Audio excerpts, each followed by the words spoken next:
All right, let's see what is fresh off the press this morning. This is what you're waking up to on the front pages of the dailies today. Fresh off all the press is the Standard today. Ruto housing levy pain far from over is what is holding the front page of the Standard this morning. Fresh headache. 22 senators have joined 6 other Kenyans in the cases that seeks to declare the levy, I should say, an illegality. At a time, the president thought he had put the predicaments behind him by penning the bill. And you can see some of the voices that were lending their sentiments here. Stuart Mwadzayo, Minority Leader, Senate, Kilifi Senator. So we have Enoch Wambua as well, Deputy Minority Leader here, Senate, Kitui Senator. And we have Agnes Modama, Machakos Senator, Okio Mutata Busia Senator, Edwin Sufuna, ODM Secretary General and Nairobi Senator. We have Shakila Abdallah, Wiper Secretary General nominated Senator, and 1.5%, that is what the senators are asking the court to declare law an illegality, as there was no formula used to arrive at the rate of salary deductions. All that is fleshed out for you on page 4 of the Standard today. And on the side, but there, pedestrians bear brunt of road crashes.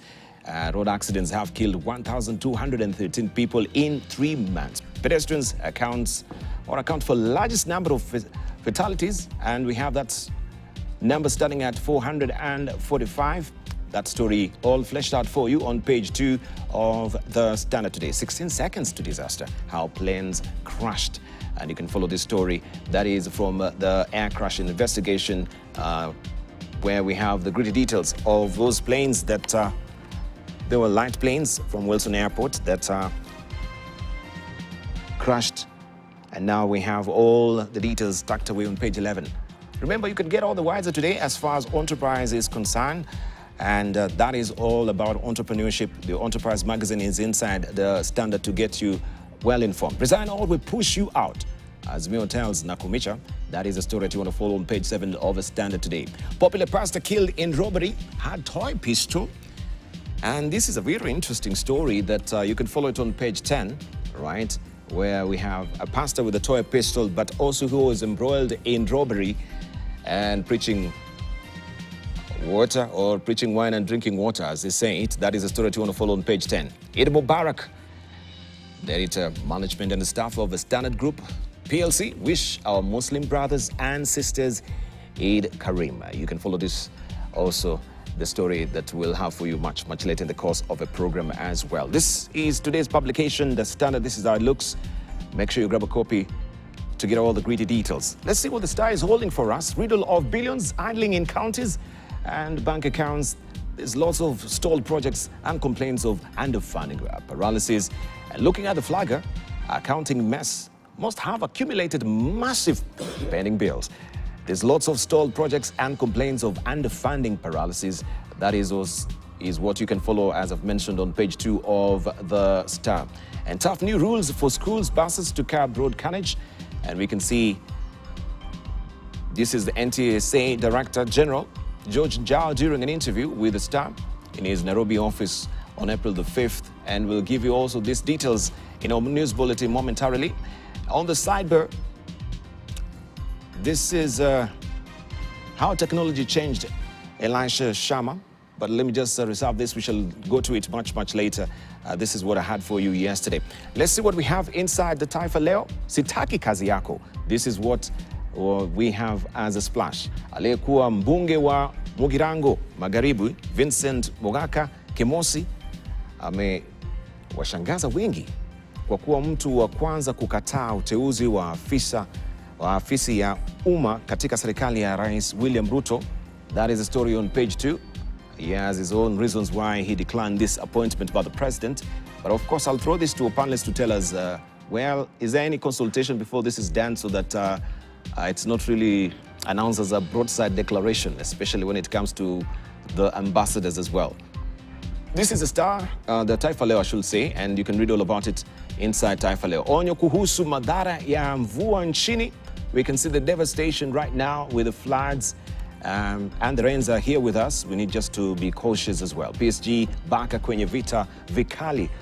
UEFA, all the sports pages is carrying all this exciting story regarding the football turnout, yesterday also was a big night for EPL as well. You can read the story on page 20 of Taifa Leo this morning. All right, let's see what we have on the front page of Business Daily. On generation up 60% as more farms dump Kenya Power. On generation up 60% as more farms dump Kenya Power. EPRA licenses new 168 megawatts power plants. Solar the most preferred alternative. And it says on-source power generation by individuals and farm surged by 60% last year as more electricity consumers in Kenya sought cheaper alternatives and cut reliance on Kenya Power. That is a story on page 2 of the Business Daily today. But even as this is happening, the question is, will Kenya Power, because we saw the CS saying that any person who is on the grid should continue paying, of course, their bills until that has been sorted out, because you are legally bound by that. I don't know. I found that to be a bit questionable, that I don't have the option to be actually opting for solar energy because I'm using Kenya Power. I saw somewhere, I'll just make it very clear for us so that we can also maybe try and tease out that and find out how germane and kosher that is. That is a Business Daily for us. 653 million shillings idle fees returns to Horn's Chinese farms. That story on page 2 of the Business Daily. And England accountants body, that is England accountants body fit Oko for brave graft tour. Kenya's former Auditor General Edward Ouko has been awarded the Institute of Chartered Accountants in England and Wales Outstanding Achievement Award for bravery during his tenure. That story continues on page 2 of the Business Daily. Kenya hits workers with fourth straight tax increase on behalf on benefits.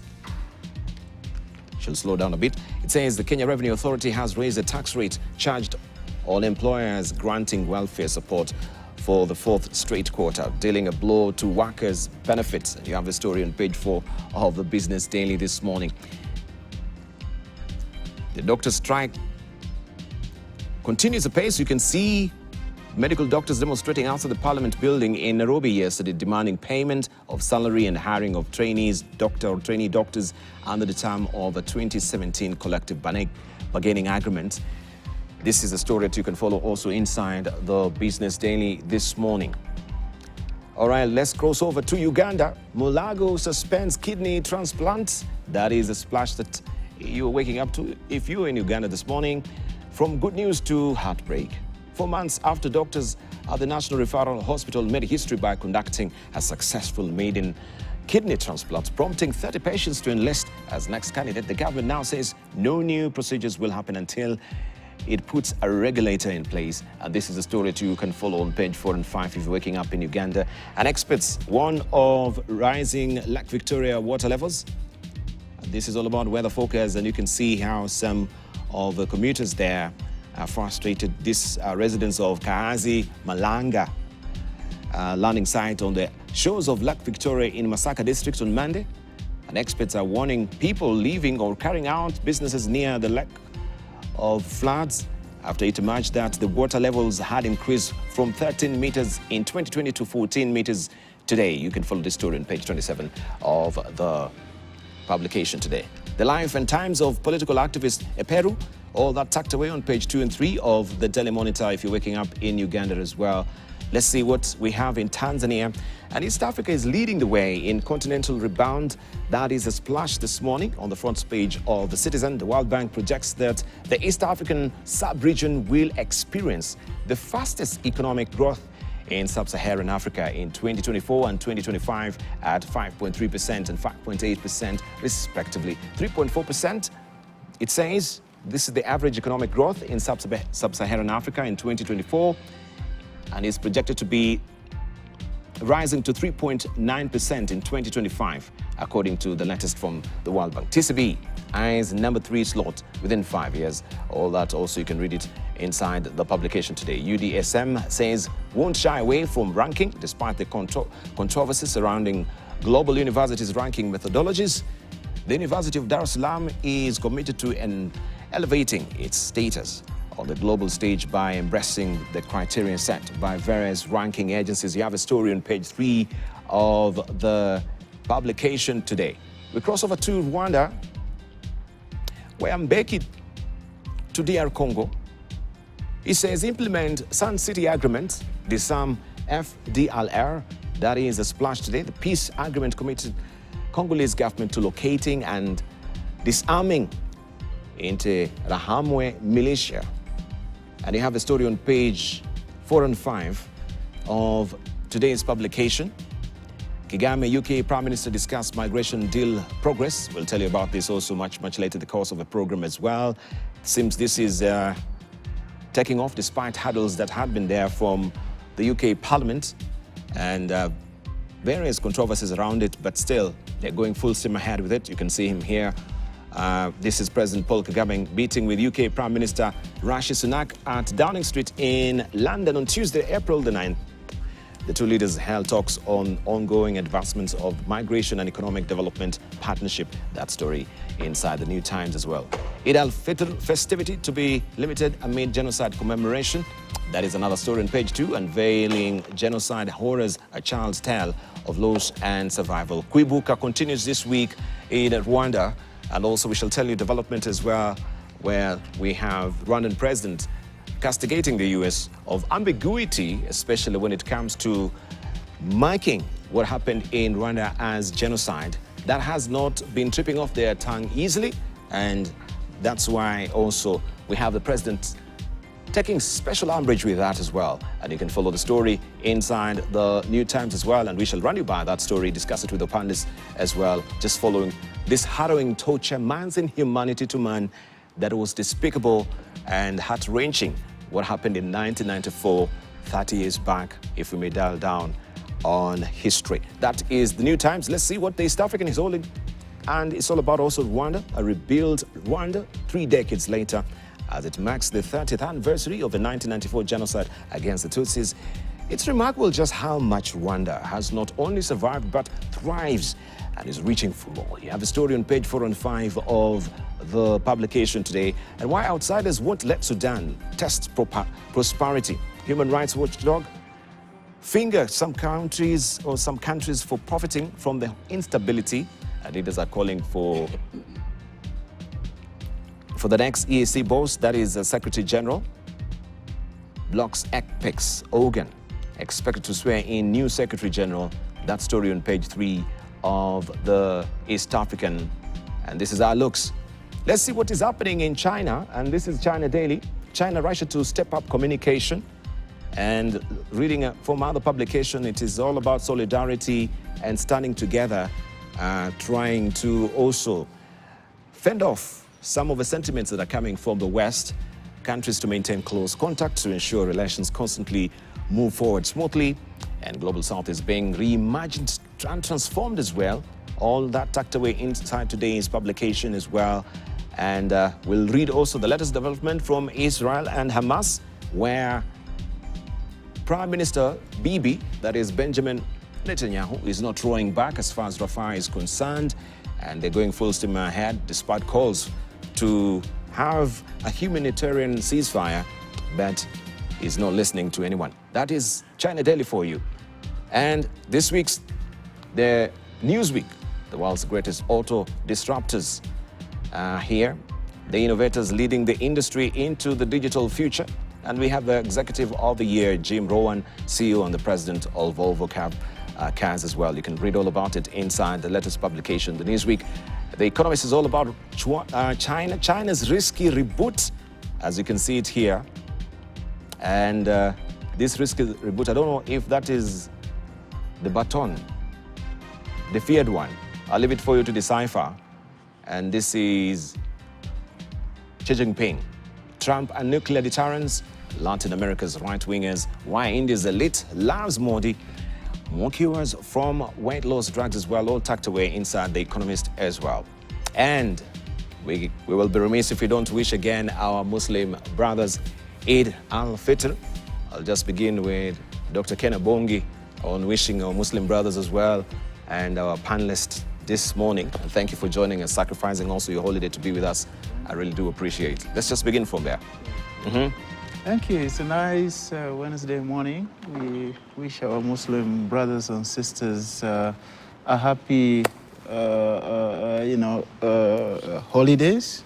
Very important, I think, at the end of the month of Ramadan. I want to join everybody by saying Eid Mubarak to all of them. Yes. Fantastic. Peter Kagwanja, Professor Noah Midamba. Where do you call Peter? Okay, Peter Kagwanja. Refer to me. This is Peter Kagwanja. This is Noah Midamba. Dubal, I'm excited to join with our team here. And I see my friend Munene is now part of this panel, which is wonderful. I enjoy your summation, by the way. I read it all the time when you do that. Dubala just returned from a very nice Easter holiday in the village. And it's peaceful out there, it's raining. Kenya looking up in a way that I think I've not seen. They want solution. They want to be able to get to seriously to agribusiness, agriculture, and other things. And they want the government to guide that very consistently.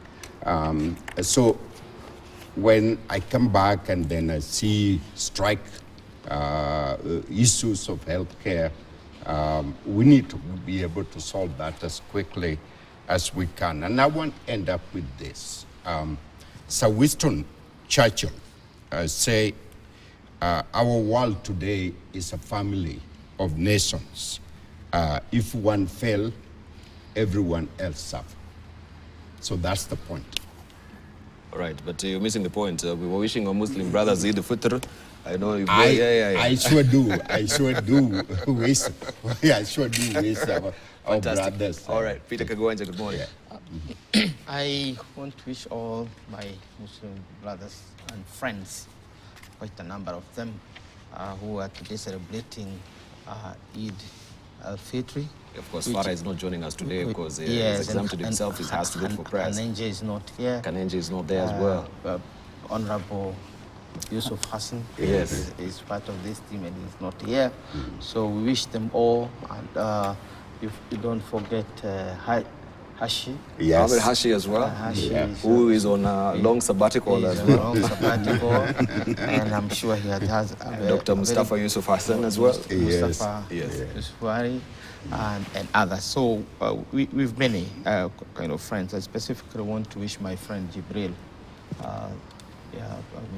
happy Eid al-Fitr and Eid Mubarak. I think the important point to make here is that the Muslim faith has set aside a whole month of spiritual reflection. And for that time, they have dawn to sunset kind of, fasting, just to remind themselves of how important it is. But it's also a moment that they test their own endurance.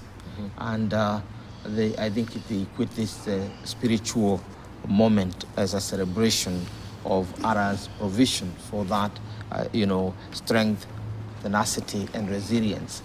And I think the Christians, particularly Catholics, have just gone through the whole place of renting and so on. So in spiritual matters, I think this is important to remember. So today is a celebration of the fact that they have endured. They have emerged spiritually triumphant over the frailty or the weakness that comes from not enjoying the food and other things. And it is important. But more importantly, I think the Muslim brothers have enabled the Kenyan nation to basically reflect with them and to remind us that we have a power that is higher than ourselves. And as a nation, Kenyan nation. I think this was also a moment for us. For many people, it was simply a political moment to show solidarity. For others, it was a social moment to gather with the people. But I think it was a call on us as Kenyans to reflect on our spirituality, because there have been so many tests, to this nation. One of the tests is basically to conform with the whims of other civilizations that preaches things that do not conform with our own cultures and civilization.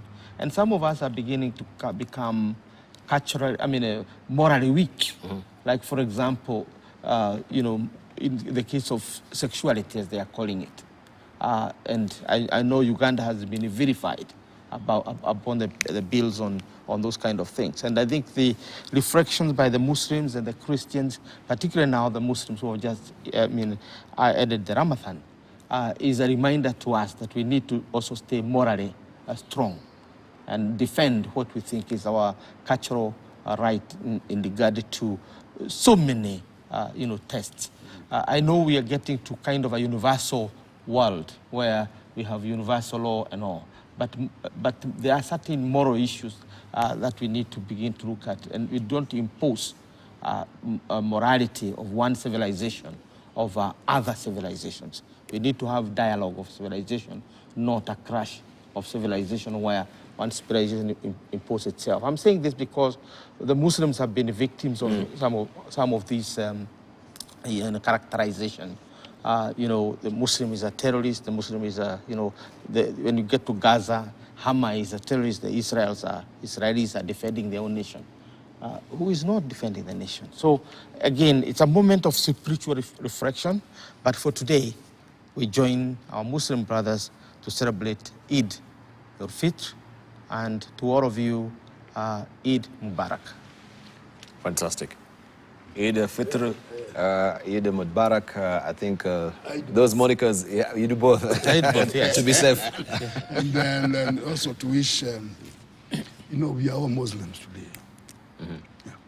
Yeah. This solidarity and the interfaith dialogue, which is necessary the way things have been going. The Interfaith Council of Kenya is doing a good job. And Interreligious Council. Interreligious Council. Yes. They're almost the same, interfaith, interreligious. They just bring people together and see what the differences are and how you can minimize the differences, because the main thing is to work together, to be one, and avoid killing each other for no good reason. And then I was in a place and there was this Catholic Monsignor visiting, and he was talking about the mystery of God. Who knows what God plans or does not plan, and who is to say that your version is the right one and the other one is not what. So with that kind of thinking, you have these people coming together and say, wait a minute, don't demonize somebody else just because the belief system is different. It's possible that could be part of God's mystery about how to reach God and all that kind of thing. Let me also take this opportunity to congratulate Reverend Patrick Thegumutai for reappointment, one would say, the general moderator of the PCA church in the country. They had a ceremony yesterday on the thing. Then something interesting has occurred. I presuppose you're one of the committed members. I do not deny that. Say you don't go to church. I don't deny that. Maybe it's one of the deacons as well. You can tell us if you're one of the deacons. No, I'm not a deacon. But you're headed to be a deacon. You're sitting next to a deacon there of the Seventh-day Adventists I'll as well. learn from Ken about how to be a deacon. It's only Peter Kagwanja, I think, who is in the indigenous cultural practices. There is no contradiction Yes, between... No, I am a Catholic. You're a Catholic. From birth. And I come also from a family that is deeply Anglican. Anglican? Yes. Oh, so I cannot extricate myself from the two churches. But you also upper reaches of the Kikuyu Council of Elders as well. Listen to this. There's a difference between faith and culture. that's why we have the Roman Catholics, because Roman is the culture, Catholic is the faith. Anglican is English and Christianity. It is possible to have Kikuyu and Christian. That is syncretism. No. It's not, no, syncretism is not about what? It is just a meshing of the culture. You need to go to the missionary school or some place. Because the Japanese Christian means a Christian who is from the Japanese culture. With the Japanese expression of their culture. Yes. Faith is rooted in people's soul, just like a tree that must grow the specific soil. The fact that the soil is different does not mean that the tree is not a tree. So culture is very, very important. Well, who doesn't know in this country, if you see a Seventh-day Adventist, if you have 2 Seventh-day Adventists sitting here, most likely they are all either they are good or, pieces. No, it is true. If you go to Mugoiri, go to a place called Mugoiri, Gateigoro, everybody you meet is likely to be a Catholic. The same case with the Kahu here. There's the way the missionaries segmented themselves. Yes, but all those people are Kenyans of Kikuyu origin. Right. So Professor Noah Midamba, aside from being in the Legio Maria, he could be in the Seventh-day Adventist as well. That is where we had, is it the CMS dominating on Kisi? I'm one of those people who's been to every denomination, including mosque, Buddhist. I pray with them. I understand them. But as a scholar or a quest to know God? Yes, we are all children of God. We are all going after the same thing. It doesn't matter, except Buddhist, which is expression of life and everything. Then I returned to my base, which is the Seventh-day Adventist, Bongi, and I belong to. By the way, Seventh-day Adventist began in my village. In 1904 in Kindu Bay. And it was my family who gave land for the first church. And so I was with the people. I pray with them. I also build a church for the community. So that's how much I'm committed to the faith. But we are all talking about faith here. There is the real challenge of faith, what we call faith, and then government. Sakohola is very fresh.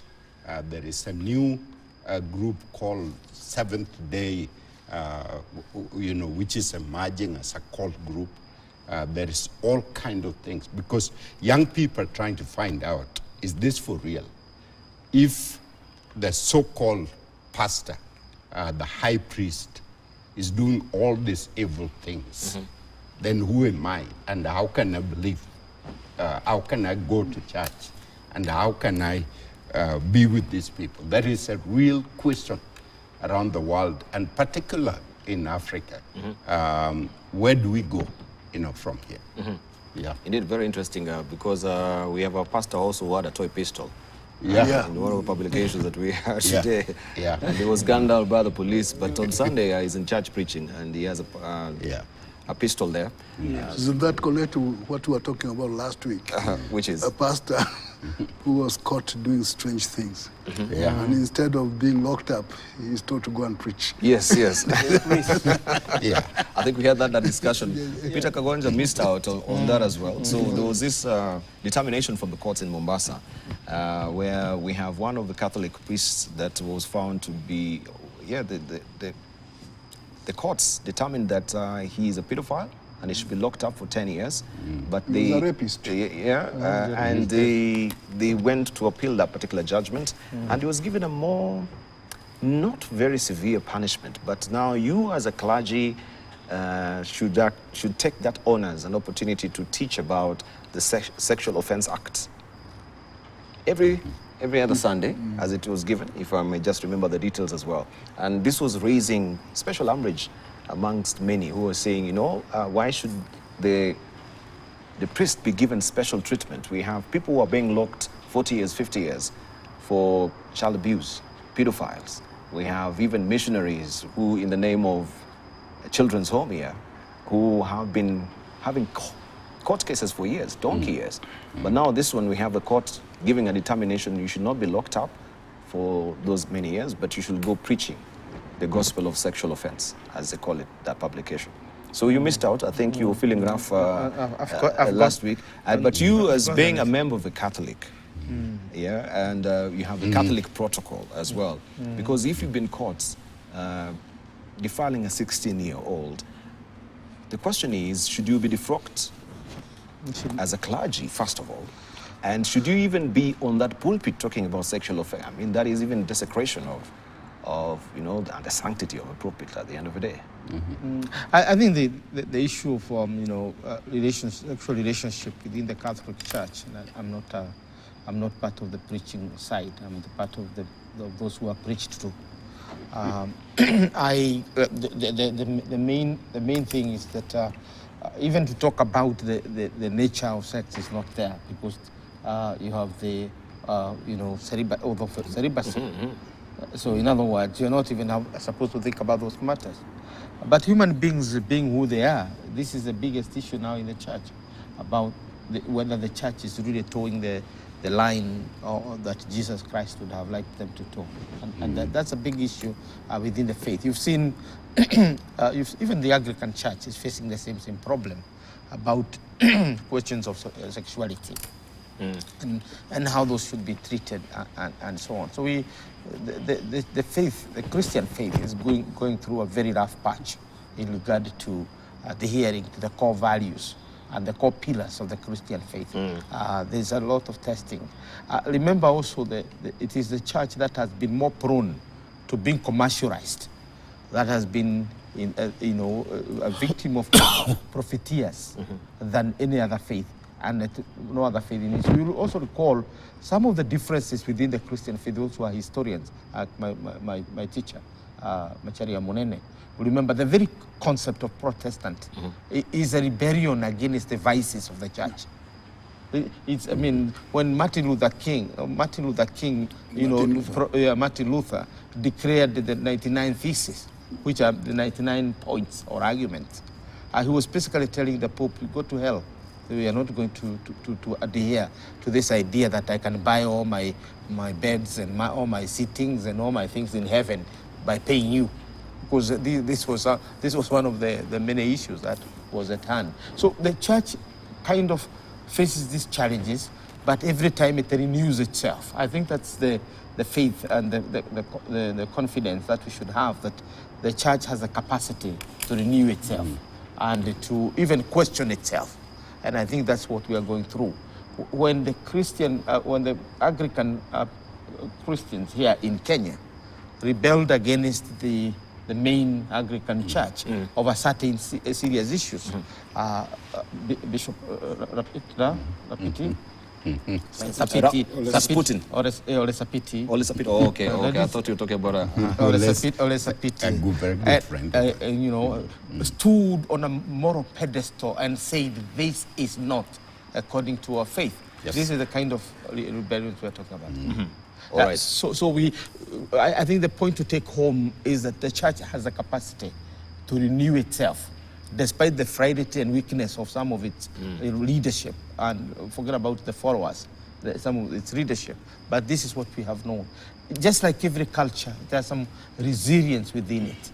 And that's what is renewed every time. So what we're, for example, going through today with the Muslims is the effort by the community to renew itself. Remember the whole doctrine of the fallen man. And we also have the fallen angels. The fallen man is the story of how capable we are to rise up from our, weaknesses, to rise up when we fall. This is it. So forget about that, that priest in Mombasa. The Catholic Church will rise up and go on. Right.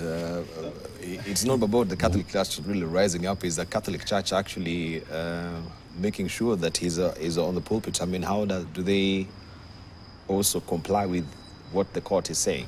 Can they execute that? It's a tricky place to be. But we can see, no, we're living in a different epoch of time when it comes to the matters of faith, because also we have a very progressive Pope at the end of the day, who is very inclusive. So also when you talk about matters of inclusivity, it becomes very contentious, especially to the queer community, and also blessings of their marriage. Do they really stand with the core principles of what really the church stand? I know these are very contentious issues as well. But talking of spirituality, we want just to see what is happening. Bongi. Sorry? Bongi has not talked. But he spoke. He started. He started. Okay. All right, unless you want to add something. You see what Professor Gawanja was saying, away from the resilience of the church, Prof. What we were saying last week is that evil is evil. Wherever you find it, we need to call it out. Whether it happens within the church setting or any other setting, we need to be a community that respects our children. Whoever violates them, and I'm now talking as a father, we need to call these guys out, and whether that is within the church or outside. I think that is the most important point we were making last week. And we call out very eloquently to the church to actually find a way of separating the particular priest from the people, probably until such a time that everybody is sure that he has reformed, to be allowed to mix with the community for the protection of our children. And number two, religious issues are very delicate because the cultures and practices that we have are probably far removed from the truth of what some of the teachings of what we call Christianity are all about. I like the paper that, the article that Prof wrote recently, asking whether our Lord Jesus Christ will be happy with some of the things that are happening. The recreations that we have and the reimaginations we have had over the years have actually created something else. Even us as human beings, when we look at it, we wonder whether this was the original. But what we need, in my view, is some very high levels of tolerance, because every religious tradition is fairly subjective. If you deal with me as a Seventh-day Adventist, there are certain idiosyncrasies that we have which separate us from all other people. Religion is always about us and them. Indeed. So we need to deliberately develop some level of resilience in understanding what other people believe. I spent a greater part of my early life as an academic studying Hinduism, actually. I've lived in a temple not once, not twice. I've done those temple rituals over the years in bid to understand what the Hindus believe in and how they have evolved over the years. That did not make me a less Seventh-day Adventist. In fact, I became a stronger one. That I understand what I believe in. I also want to understand what other people believe. I may not agree with them, but I need to be able to respect them. I have friends across the faiths. In fact, believe you me, if I got into a problem right now this morning, the guy I'm likely to call to come for my rescue is a Muslim. Because I have very close friends among the Muslims in this country, people who are good brothers and sisters of mine. Fantastic. All right, time has ticked up to 7 o'clock on the nose. We want to take a short break. When we circle back, of course, we shall interrogate some of the matters that are rising as far as the transport sector is concerned before we navel gaze on what is happening in the region, globally, and the continent on Global Today. So we take a short break. When we circle back, we continue with more. You're watching Global Today here on Morning Prime.